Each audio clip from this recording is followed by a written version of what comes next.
Hello everyone, आप सभी का हमारे यूट्यूब चैनल पर स्वागत है। आज हम पढ़ेंगे डीडीयू फोर्थ सेमेस्टर के पेपर कोड 117 का बी जनसंख्या शिक्षा, उसका चैप्टर 2 का नाम है जनसंख्या के मार्गदर्शक सिद्धांत एवं नींव, जिसमें हमें 4 सिद्धांत को पढ़ना है। जो जनसंख्या के मार्गदर्शक सिद्धांत है उसमें 4 सिद्धांत को पढ़ना है, जिसमें पहला है माल्थस का जनसंख्या सिद्धांत, दूसरा है अनुकूलतम जनसंख्या का सिद्धांत, तीसरा है जनसंख्या के जैविकी या प्राकृतिक सिद्धांत और चौथा जनसंख्या के सामाजिक, सांस्कृतिक तथा आर्थिक सिद्धांत।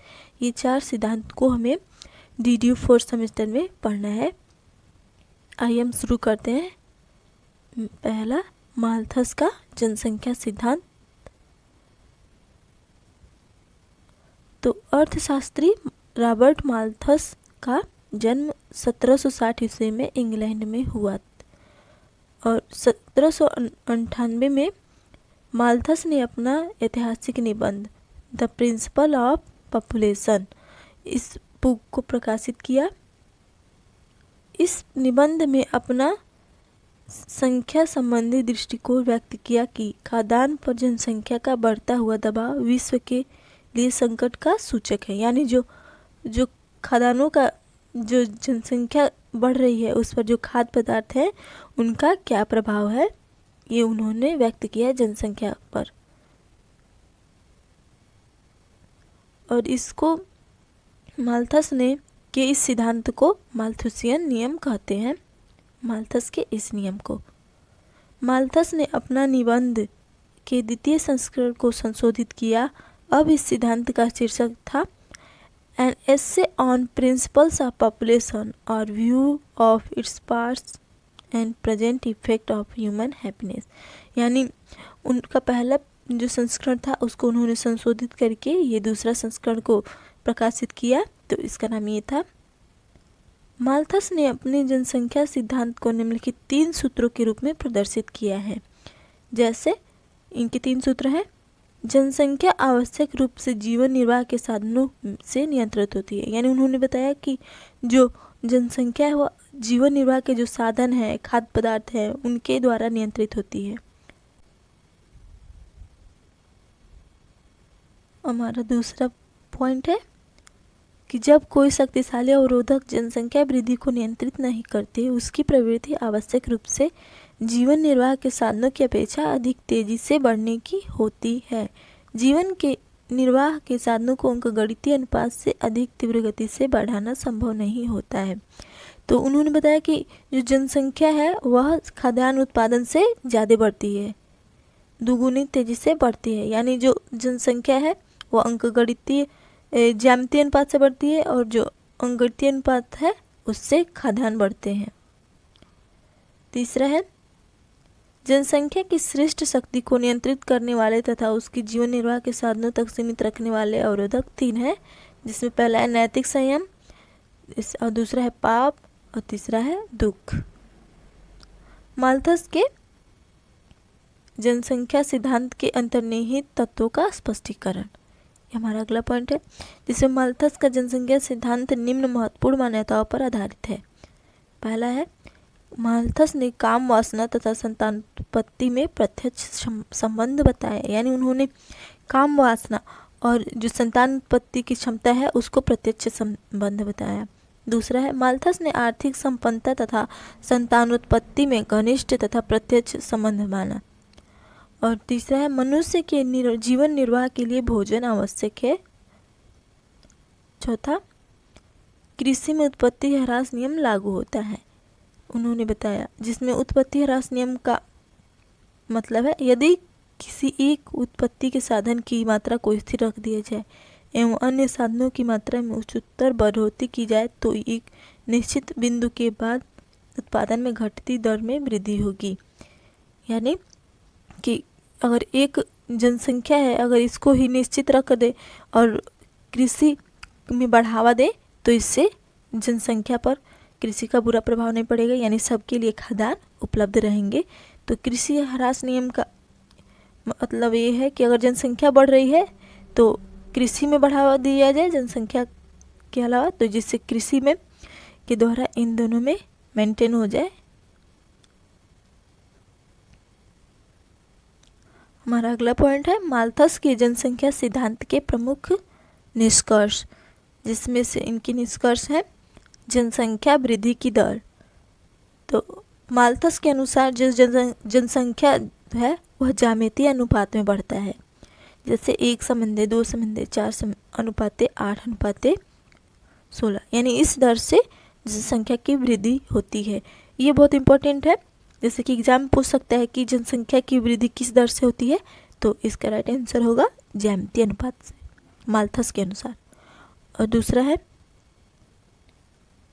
खाद्यान्न सामग्री की वृद्धि दर, rate of increasing substance. Malthus ने कहा कि जनसंख्या की तुलना में जीवन निर्वाह के साधनों में वृद्धि जो होती है वो धीरे धीरे होती है।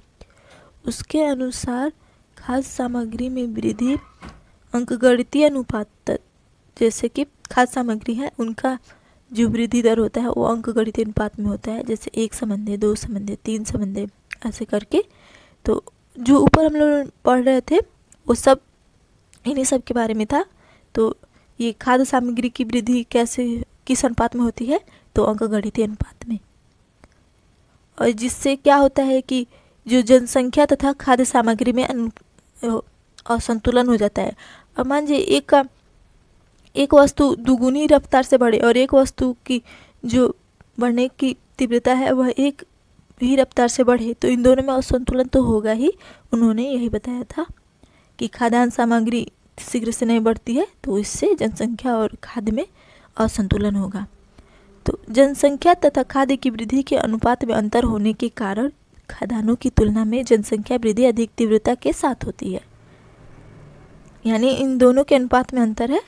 तो इससे जो है कि खाद्य वस्तुओं की जो वृद्धि है वह तीव्र गति से नहीं होती, तो इसमें असंतुलन हो जाता है। माल्थस के शब्दों में प्रकृति के नियम के अनुसार जिसने मनुष्य के जीवन के लिए भोजन को अनिवार्य बनाया है, इन दोनों शक्तियों जनसंख्या वृद्धि खाद्यान्नों की वृद्धि दोनों के प्रभावों में प्रकृति का समानता स्थापित करनी चाहिए। अब हमारा अगला पॉइंट है जनसंख्या नियंत्रण के संबंध में माल्थस का सुझाव। तो माल्थस ने क्या सुझाव दिया था, तो यदि जनसंख्या का नियंत्रण न हो तो वह जीवन निर्वाह के साधनों की तुलना में अधिक तीव्रता के साथ बढ़ती है। इन दोनों में असंतुलन पैदा हो जाता है। खाद्य पदार्थों को अंकगणितीय अनुपात से अधिक नहीं बढ़ाया जा सकता। ये माल्थस का सुझाव था कि जो जनसंख्या है वह तीव्र गति से बढ़ती है और कृषि में तीव्र गति से नहीं बढ़ती, जिससे कि इन दोनों में असंतुलन हो जाता है और जो खाद्य पदार्थ है उसको अंकगणितीय अनुपात से अधिक नहीं बढ़ाया जा सकता है। जनसंख्या को नियंत्रित करने के लिए 3 अवरोधक, एक है नैतिक संयम, दूसरा पाप, तीसरा दुख। माल्थस ने जनसंख्या को सीमित रखने वाले अवरोधों को 2 भागों में बांटा है, जिससे कि जनसंख्या को सीमित कर सके। कृषि को नहीं बढ़ा सकते माल्थस ने कहा, तो जनसंख्या को हम सीमित कर सकते हैं, जिसकी 2 अवरोधक बताए हैं, जिसमें पहला है प्राकृतिक अवरोधक और दूसरा है कृत्रिम या प्रतिबंधक अवरोधक। जिसमें पहला है प्राकृतिक अवरोधक। माल्थस के अनुसार महामारी, अकाल, भूकंप आदि ये जो है ये प्राकृतिक अवरोधक है, यानी जो प्रकृति में अवरोध देती है, मतलब जो भी रुकावटें पैदा करेगी जनसंख्या के बढ़ने में, वो है प्राकृतिक अवरोध। माल्थस ने अपने निबंध के बाद के संस्करण में 10 प्राकृतिक अवरोधों का उल्लेख किया है। उन्होंने 10, तो पहला है अस्वास्थ्यकर व्यवहार, दूसरा कठोर श्रम, तीसरा अपर्याप्त भोजन तथा कपड़ा, चौथा है बच्चों का ठीक से पालन पोषण न होना, पांचवा बड़े नगर तथा कारखाने, छठवा है सामान्य रोग, सातवा है युद्ध, आठवां है शिशु हत्या, नौवां है प्लेग, 10वां है अकाल। तो इन्होंने ये 10 जो है अवरोधक बताए हैं। इस प्रकार इन घटनाओं का कुचक्र चलता रहता है तथा इसमें जनसंख्या फंस जाती है और दुख उठाती है। इस कुचक्र को माल्थसियन चक्र कहते हैं। यानी माल्थसियन चक्र से कहते हैं कि पहले जनसंख्या ज़्यादा हो जाएगी, बहुत ज़्यादा, फिर प्राकृतिक अवरोधक आएंगे, फिर जो जनसंख्या पर इसका प्रभाव पड़ेगा तो जनसंख्या कम हो जाएगी, जिससे खाद्य पदार्थ और जनसंख्या में संतुलन हो जाएगा। फिर जनसंख्या बढ़ेगी तो फिर वही प्रोसेस चलता रहेगा। ये है माल्थसियन का चक्र, माल्थसियन चक्र। अब हमारा दूसरा पॉइंट है कृत्रिम अवरोध। माल्थस के अनुसार मनुष्य का यह कर्तव्य है वह प्राकृतिक अवरोधों की भयंकरता से बचने के लिए प्रतिबंधक अवरोधों को अपनाए। तो यानी वो माल्थस ने कहा कि प्राकृतिक अवरोधक उत्पन्न ही न हो, इसके लिए हम कृत्रिम अवरोधों को अपनाएं। इनके अंतर्गत माल्थस ने 2 प्रकार के उपायों का समावेश किया है। जैसे इसमें पहला है नैतिक संयम, दूसरा है पाप। तो नैतिक संयम में जैसे ब्रह्मचर्य या अविवाहित रहना, विवाह को स्थगित करना या अधिक आयु में विवाह करना, ये नैतिक संयम उन्होंने बताया कि इसको अपनाने से जनसंख्या वृद्धि कम होगी। और दूसरा पॉइंट है अन्य कृत्रिम उपाय। इन नियंत्रणों में गर्भ रोकने के विभिन्न साधनों का प्रयोग, गर्भ समापन आदि का समावेश किया। माल्थस के अनुसार वास्तव में जनसंख्या तो अवश्य रुकेगी, किंतु इनका प्रयोग उचित नहीं है।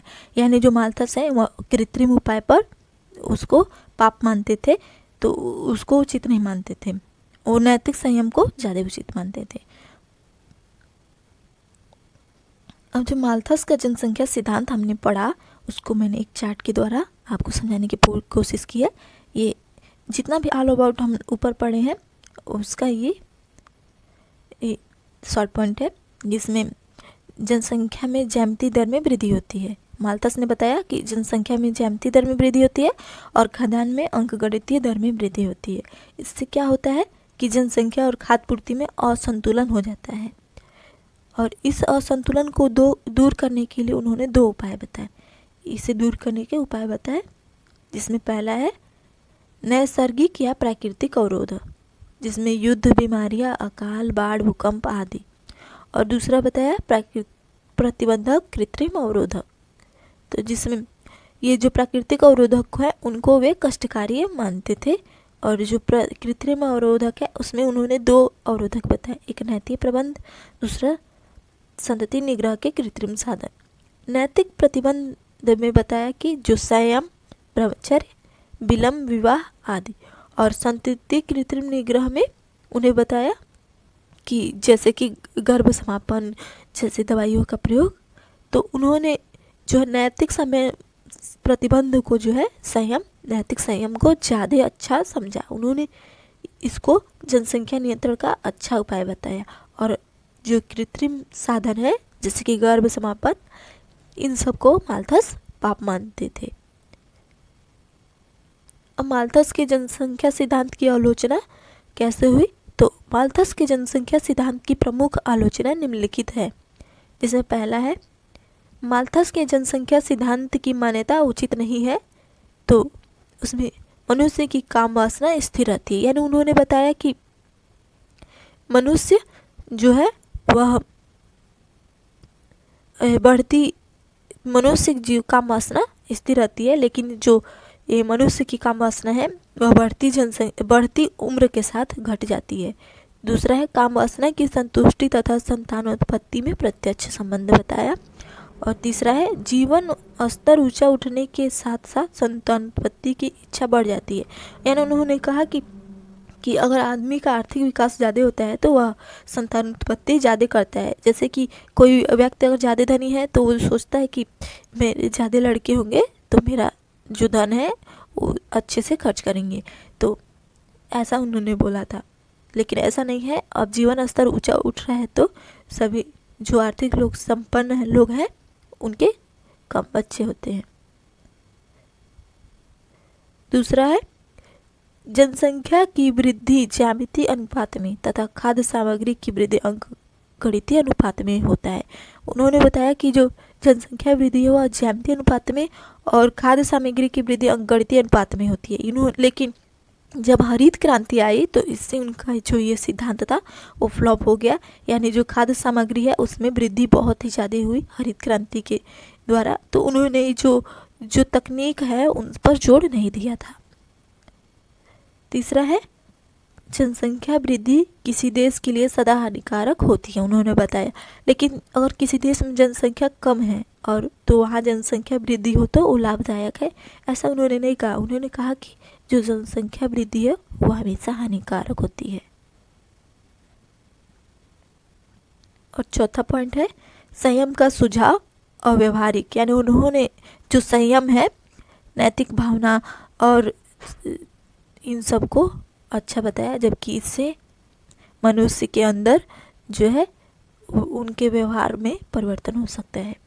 अब हमारा पांचवा पॉइंट है कि अधिक जनसंख्या वाले देश में प्राकृतिक विपत्ति का होना आवश्यक नहीं, यानी माल्थस ने बताया कि जहाँ जनसंख्या बढ़ेगी वहाँ प्राकृतिक अवरोधक ज़्यादा होंगे, लेकिन ऐसे बहुत सारे देश हैं जहाँ पर प्राकृतिक अवरोधक नहीं होते हैं बहुत जनसंख्या के बाद भी। और छठवा है जनसंख्या की वृद्धि के साथ देश की श्रम शक्ति में भी वृद्धि होती है। कैनन के अनुसार जन्म लेने पर बालक भोजन के लिए मुंह लेकर ही नहीं आता बल्कि काम करने के लिए 2 हाथ लेकर आता है। जनसंख्या बढ़ने से श्रम शक्ति में भी वृद्धि होती है इस देश का, जिससे देश का उत्पादन बढ़ता है। यानी उन्होंने बताया कि अगर जनसंख्या बढ़ेगी, माल्थस ने बताया कि जनसंख्या बढ़ेगी और उससे खाद्यान्न में कमी होगी, लेकिन अगर जनसंख्या बढ़ती है तो व्यक्ति काम भी तो करेगा, जिससे कि जो है खाद्यान्न में भी वृद्धि होगी। तो कैनन ने बताया कि जो कोई भी है मनुष्य वो अपने हाथ और मुंह के साथ पैदा होता है। सातवां है पॉइंट इसमें, माल्थस ने जनसंख्या की तुलना जीवन निर्वाह के साधनों से की है, न कि कुल उत्पादन से। यानी उन्होंने बस जो जीवन निर्वाह के साधन है उससे अनुपात की थी, तो इसलिए उनकी आलोचना हुई। और आठवां है गरीब व्यक्ति स्वयं अपनी गरीबी का कारण है। तो उन्होंने बताया कि जो गरीब व्यक्ति है वह स्वयं अपने गरीबी का कारण है, तो इसका उनके इस विचार का आलोचना हुआ। इस प्रकार हमने माल्थस के सिद्धांत को पढ़ा और ये हमारा चैप्टर 2 था। इसमें हम बस माल्थस का सिद्धांत पढ़े हैं और आने वाले चैप्टर में हम सभी सिद्धांत को पढ़ेंगे। होप यू आपको ये वीडियो जो है वह अच्छा लगा हो, होप आपको इससे बहुत सारे हेल्प मिले हो। आपको कोई इससे हेल्प मिले हो please like, subscribe and share and thanks for watching.